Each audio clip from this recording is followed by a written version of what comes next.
2013 Mercedes Benz GLK. Notice the strong whistle. That has got a lot of vacuum on that oil filler cap.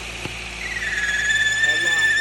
So anyway, as soon as I looked a little bit closer, my little spotty senses went off a little bit. So anyway, check engine light. This is a Jiffy Lube customer. So this isn't somebody that's wanting to pay the right amount of money for the right services. And so here's what I found. Let me share with you the fault codes. Idle speed too high, leak in the intake system, and then you got an issue with the switchover valve within that intake manifold. So I've never worked on this vehicle before. They asked me to diagnose it. They told me the complaint. I've seen it before. I'm gonna give this one away to y'all. There's what I was gonna replace. Place the bolts. I don't know why they said the one-time use. Those are steel bolts, but anyway, PCV valve. This diaphragm in here will tear. You actually don't have to do this whole thing. You can replace that valve, the little diaphragm, without pulling the intake. But for this one, because some hacker was in here, grab my light. Where's my light? Okay. So this one is missing the bushing. Notice how the rubber bushing is down too far. The steel bushing insert is gone. They broke the stud in there. I mean, look at this hack job. I don't know a lot about this engine. I got a little bit of experience. I've had these intakes off before. They are not forgiving.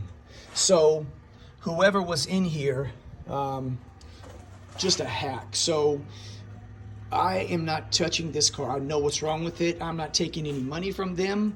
I'm not working on this car. I will never work on this car because I can already see who changes their oil. And clearly, I mean, Jiffy Lube didn't do this. This is somebody who's been in here enough to break the linkage, or maybe it's disconnected, but break this pipe and think it's good enough. They probably reused the intake seals. You cannot reuse those intake seals. They will leak. I did it the first time. It leaked. So anyway, they say not all money is good money. I've never said that to somebody. I keep that to myself. But this is one of those situations where I don't even establish a relationship with ones when I see this kind of stuff. I already know what I'm in for.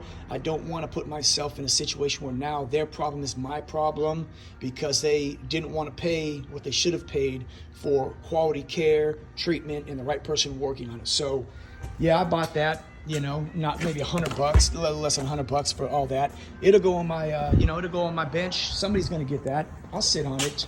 But guys, know when to walk away. It's just money. Walk away. I got plenty of work. You know, I'm not hurting for work. So we walk away from this, and that keeps you from, bad reviews. This individual may be upset, but you know what?